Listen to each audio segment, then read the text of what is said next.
Bayangan gelap yang menghantui lorong kota, mengikuti pejalan kaki dalam selubung malam.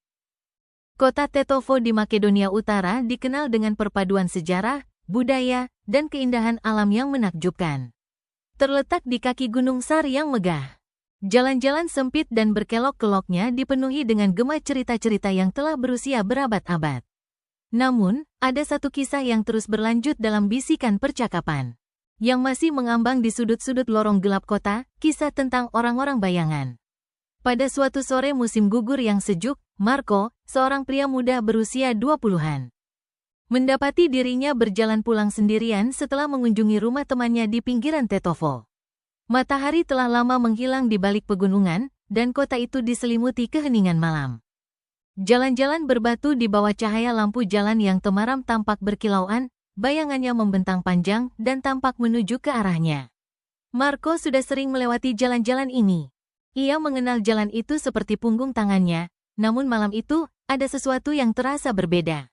Lorong-lorong yang biasa terasa lebih gelap dari biasanya, angin yang lebih dingin.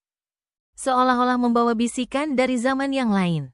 Saat ia berjalan di dekat salah satu gang sempit di dekat masjid zaman Ottoman yang tua, rambut di belakang lehernya mulai berdiri tegak. Ia berhenti sejenak, merasakan seseorang, ada di dekatnya. Namun, ketika ia menoleh, tidak ada siapa-siapa. Ia melanjutkan langkahnya, menganggap perasaan itu hanya tipuan imajinasi akibat kelelahan setelah hari yang panjang. Namun, saat melewati sudut yang terlupakan, sebuah kilasan gerakan menarik perhatiannya. Di kejauhan, di ujung gang, sesuatu bergerak. Itu adalah sosok tinggi, gelap, dan tak berbentuk, seperti bayangan yang terlepas dari tanah itu sendiri. Ia bergerak cepat, terlalu cepat, meluncur di sepanjang jalan dan menghilang ke dalam kegelapan. Marco berhenti tiba-tiba, jantungnya berdegup kencang di dadanya. Ia berdiri di sana, terdiam, menatap ke kegelapan yang ada di depannya. Beberapa detik berlalu sebelum ia meyakinkan dirinya bahwa itu hanya permainan cahaya atau mungkin efek kelelahan setelah seharian beraktivitas. Namun sebelum ia sempat berbalik dan melanjutkan langkahnya, sebuah rasa dingin menyapu tubuhnya, dan udara terasa lebih berat. Itu terjadi lagi. Sosok bayangan, kali ini lebih dekat, berpindah dari satu sisi gang ke sisi lainnya, seolah-olah mengawasi setiap gerakannya. Jantung Marco berdebar kencang, kakinya merasa berat seperti batu. Ia berbalik untuk pergi, tetapi sosok itu, kini tampak lebih jelas berbentuk manusia, mengikutinya, tanpa suara dan cepat, hampir tak terlihat namun tetap ada. Ketakutan merasuki tubuhnya. Ia berlari, lebih cepat dari sebelumnya, langkahnya bergema di dinding gang sempit. Saat ia tiba di alun-alun utama, ia berhenti, terengah-engah. Melihat ke belakang untuk memastikan apakah bayangan itu masih mengikutinya. Namun jalan itu kosong, kehadiran yang menakutkan itu telah hilang. Namun, Marco tak bisa menghilangkan perasaan itu. Ia merasa telah diikuti, bukan oleh seorang manusia, tetapi oleh sesuatu yang lain, sesuatu yang bukan dari dunia ini. Keesokan harinya, Marco, yang masih terguncang, mengunjungi neneknya, Elda. Untuk mencari jawaban, Elda dikenal dengan kisah-kisahnya tentang masa lalu, cerita-cerita yang diwariskan dari nenek moyangnya, kisah yang seiring waktu terasa semakin nyata. Saat Marco menceritakan pengalamannya, wajah Elda menjadi pucat. Tangannya sedikit gemetar saat meletakkan cangkir tehnya di atas meja. Ia mengangguk perlahan, seolah-olah telah menunggu cerita itu. "Anakku," kata Elda dengan suara pelan, "kamu bukan yang pertama melihat mereka.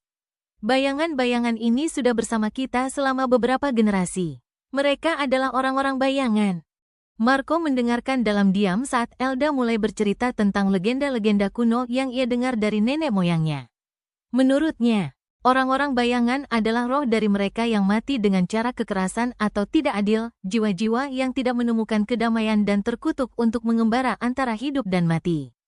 Sosok-sosok ini disebut muncul pada malam hari ketika bulan tertutup, ketika angin membawa bau tanah dan abu.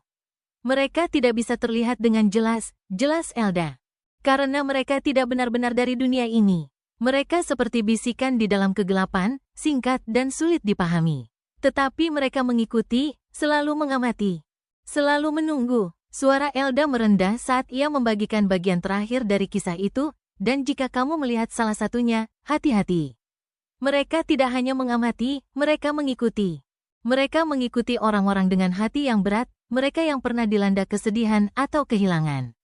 Tapi mereka juga mengikuti mereka yang menyimpang terlalu jauh dari jalan, yang berjalan di tempat yang tidak seharusnya. Marco merasakan sebuah rasa takut yang menyusup ke seluruh tubuhnya. Apakah ini takdirnya sekarang? Apakah pertemuannya itu telah menandainya untuk sesuatu yang lebih buruk? Seiring berjalannya waktu, semakin banyak cerita yang muncul. Jovan, seorang pria berusia 30-an yang bekerja di kedai lokal, menceritakan pengalamannya yang menakutkan. Saya sedang berjalan pulang malam itu, kenangnya, wajahnya pucat saat menyesap minumannya. Dan saya merasa ada yang mengikutiku. Awalnya, saya pikir itu hanya orang lain, tapi ketika saya menoleh, tidak ada siapa-siapa. Hanya kegelapan. Lalu, saya melihat mereka, dua bayangan. Bergerak di sudut pandang saya, seolah mereka menunggu saya untuk melihat mereka. Jovan menjelaskan bahwa bayangan itu tak pernah pergi. Mereka mengikutinya berblok-blok. Selalu berada di luar pandangan tetapi tak pernah benar-benar menghilang. Saya merasakannya, sampai ke tulang saya, katanya dengan mata terbuka lebar. Mereka menunggu saya melakukan kesalahan untuk keluar dari jalur. Pada saat itu, cerita-cerita tersebut menjadi bagian dari folklore malam kota itu. Orang-orang bayangan memiliki reputasi. Tidak ada yang berani berjalan sendirian di sudut-sudut gelap Tetovo setelah matahari terbenam. Lorong-lorong dekat masjid tua dan bazar yang terbengkalai menjadi tempat yang harus dihindari. Terutama pada malam yang tanpa bulan. Beberapa orang mulai berbicara tentang cara melindungi diri, membawa potongan besi, mengucapkan doa, atau bahkan hanya membawa cahaya di dekat mereka. Tetapi bagi mereka yang sudah melihat bayangan itu, langkah-langkah ini terasa sia-sia. Kehadiran orang-orang bayangan bukanlah sesuatu yang bisa diusir. Itu adalah bayangan yang tetap bersama Anda. Selalu berada di luar jangkauan. Pada suatu malam, Marco merasa tidak bisa menahan diri lagi. Ia harus tahu, ia harus menghadapinya, sendirian. Ia kembali ke gang tempat pertama kali ia melihat bayangan itu. Jalanan itu sunyi, hanya terdengar suara daun yang bergesekan. Udara terasa tebal, angin tak bergerak.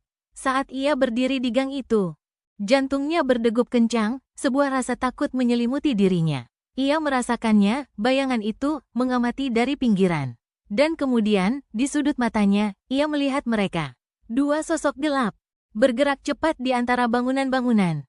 Mereka bukan manusia, tidak sepenuhnya. Salah satu dari mereka berbalik ke arahnya. Bayangan itu semakin besar, semakin dekat, tetapi bentuknya tetap kabur. Begitu dekat, Marco membeku, tidak bisa bergerak atau berbicara. Itulah saat ia mendengarnya, bisikan, pelan dan dingin, dibawa oleh angin. Itu bukan suara, tetapi sebuah kehadiran. Sensasi yang merayap di bawah kulitnya. Bayangan itu mendekat, dan Marco merasakan berat pandangannya, sebuah perasaan kehampaan yang mutlak. Ia menyadari bahwa ini bukan ketakutan biasa. Ini adalah sesuatu yang kuno, primitif. Sesuatu yang melampaui pemahaman. Dan tepat ketika itu mendekat, bayangan itu menghilang ke dalam malam, meninggalkannya sendirian dalam kegelapan. Marco tidak pulang hingga cahaya pertama menyentuh langit, tetapi orang-orang bayangan tidak pernah jauh dari pikirannya. Sejak malam itu, ia tahu kebenarannya, bayangan di Tetovo bukan sekadar legenda. Mereka hidup, berjalan, mengikuti setiap langkah yang diambil oleh mereka yang melangkah terlalu jauh ke dalam kegelapan.